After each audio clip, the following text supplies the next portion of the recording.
This is breech sensor and ball detent maintenance for a CS3.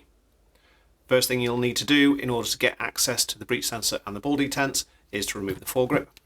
This simply pulls off, place that to one side. Here you can see we have two latches, one on either side of the body. These are the latches that hold the covers in place. Slide those forwards and lift up from the bottom. Here you can see we have the light pipe that takes the signal from the sensors to the breech.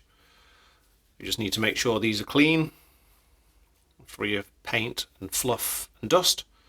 Worth inspecting these every so often to make sure that there's no paint that has got between the foil on the back and the lens itself or the light pipe itself. So if you see any paint in behind the light pipe, then it's worth changing out the light pipe and the foil for the ones that you have on the spares kit. Once you've given those a clean, place that to one side. You can now push out the detent. So we'll take out the detent and we can have a look at that, inspect it. You need to make sure it's clean. You can give it a wipe, rub down. You want to make sure there's no tears around the base. You want to make sure that it hasn't gone gummy or chewy in any way. It should be nice and springy and flexible. If you do need to replace the detent, then don't forget there's always a spare detent located here underneath the cover. So if you lose one or need to replace one, there's always a spare in the location here.